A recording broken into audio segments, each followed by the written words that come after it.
សួស្តីបងប្អូនទាំងអស់គ្នាដែលថ្ងៃនេះផងដែរខ្ញុំនឹងបង្ហាញអ្នកទាំងអស់គ្នាអំពីការដំឡើងកម្មវិធីមួយដែលមានឈ្មោះថាកម្មវិធី Arduino IDE មុននឹងចូលដល់ការដំឡើងកម្មវិធីដំបូងអ្នកនរគ្នាធ្វើការបើកកុំព្យូទ័រមកហើយបន្ទាប់មកអ្នកនរគ្នាចូលទៅកាន់ Google Chrome បន្ទាប់ពីអ្នកទាំងអស់គ្នាចូលទៅកាន់ Google Chrome រួចហើយអ្នកទាំងអស់គ្នាសរសេរពាក្យថាHow to download and install Arduino IDE ហើយអ្នកនរគ្នាធ្វើការ research មកសូមរងចាំមួយផ្លែត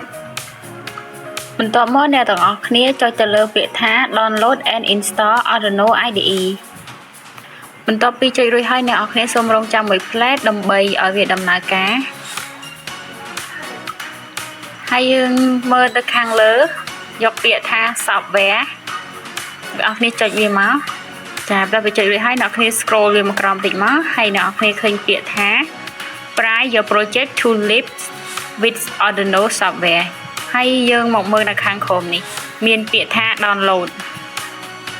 ហើយនៅក្នុងនេះគឺគេឲ្យយើងជ្រើសរើសដែរប៉ុន្តែខ្ញុំអត់មានជ្រើសរើសអីច្រើនទេខ្ញុំយកពាក្យថា Windows Win 10 answer 64 bit ខ្ញុំយកហ្នឹងហើយខ្ញុំចុចពាក្យថា download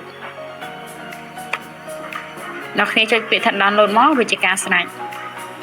តើពេល download រួចហើយអ្នកទាំងអស់គ្នារងចាំវាឲ្យវា download រួចសិនដោយសារតែកម្មវិធីនេះខ្ញុំបាន download រួចហើយដូច្នេះហើយខ្ញុំនឹងខ្វែងវាចេញហើយខ្ញុំនឹងចូលទៅកាន់ folder ដែលខ្ញុំបាន download បន្ទាប់មកអ្នកទាំងអស់គ្នាចូលទៅកាន់ folder ដែលយើងបាន download ហើយយើង click នៅលើរូបកម្មវិធីនឹងចំនួន2ដងវានឹងលុតបែបនេះយើងចុចពាក្យថា I agree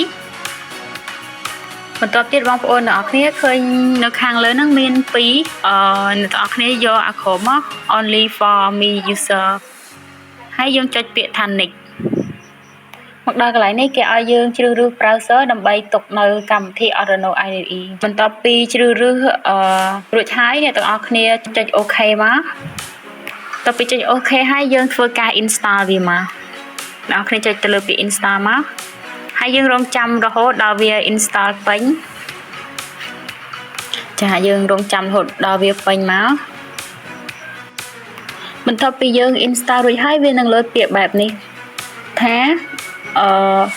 completing Arduino IDE setup អញ្ចឹងអ្នកនរគ្នាគ្រីកន្លែង run Arduino នឹងមកបើសិនជាវាគ្រីរួចហើយអ្នកនរគ្នាបាច់គ្រីថែមទៀតទេអ្នកនរគ្នាចុចពាក្យ finish មកហើយវានឹងដើរចូលទៅកម្មវិធី Arduino IDE ហ្នឹងហើយបន្ទាប់ពីអ្នកទាំងអស់គ្នាបាន download និង install កម្មវិធីរួចហើយអ្នកនរគ្នាបើកម្មវិធីមកចេញបែបនេះវាបានន័យថាអ្នកទាំងអស់គ្នាបានតម្លើងឲ្យជោគជ័យហើយអញ្ចឹងចង់ដឹងថាវាជោគជ័យមិនជោគជ័យអ្នកទាំងអស់គ្នាអាចមកតេស្តកូដបានឥឡូវមុននឹងការតេស្តកូដអ្នកទាំងអស់គ្នាត្រូវតែកំណត់ទៅលើ board សិនអញ្ចឹងយើងចុចទៅលើពាក្យថា select board នៅត្រង់នេះបន្ទាប់ពីអ្នកទាំងអស់គ្នាចុចទៅលើកន្លែង select board ហ្នឹងហើយវានឹង load ពាក្យមួយ select order board and port អញ្ចឹងអ្នកគ្នាចុចទៅលើហ្នឹងហើយធ្វើការកំណត់ទៅលើ board យើងអញ្ចឹងកន្លែង board នេះខ្ញុំកំណត់ឲ្យវាថាទៅលើ board Arduino IDE Uno ហើយកន្លែង port នេះយើងបើជ្រើសរើសអីច្រើនទេអ្នកទាំងអស់គ្នាចុចតែកន្លែង port ហ្នឹងមកព្រោះយើងអត់មានអីត្រូវconnect ទៅកាន់ board ផ្សេងទេនេះគ្រាន់យើងតេស្តកូដអញ្ចឹងអ្នកនរគ្នាបន្ទាប់ពីជ្រើសរើស board ហើយយើងចុច OK មកហើយកន្លែង voice setup ខ្ញុំសរសេរថា serial begin 9600ចំណុចឯកន្លែង voice loop ខ្ញុំដាក់ថា serial print hello world អញ្ចឹង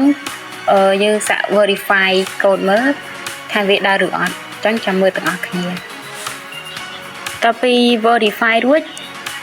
ឃើញថាវា error អញ្ចឹងមានន័យថាខ្ញុំសរសេរតទៅមួយ serial ហ្នឹងគឺខុសអញ្ចឹងគេឲ្យយើងសរសេរ serial ដោយអក្សរ S ហ្នឹងដាក់អក្សរ S ធំវិញនៅកន្លែង voice setup ហ្នឹងខ្ញុំកែដាក់អក្សរ S ហ្នឹងដាក់អក្សរធំមកហើយខាងក្រោមក៏ដូចគ្នាហើយយើងសាក verify កូដម្ដងទៀតរំមើលទៀតឃើញក្រហមទៀតអ្នកនរគ្នាឃើញពាក្យអង្គមអត់កន្លែង print CSLN ណាឡើងហ្នឹងអ្នកនរគ្នាបើយើងខ្លាចទៅសេខុសអ្នកនរគ្នាអាច copy ពាក្យខាងខំហ្នឹងយកមកដាក់លើនឹងក៏បានដែរអញ្ចឹងខ្ញុំខ្ជិលសេច្រើនខ្ញុំ copy យកមកដាក់តែម្ដង ហើយយើង verify កូនម្ដងទៀតបន្ទាប់ពីអ្នកទាំងអស់គ្នា verify កូនរួចវា load បែបនេះចឹងមានន័យថាយើងទៅសេverify កូនហ្នឹងបានត្រឹមត្រូវហើយដូច្នេះ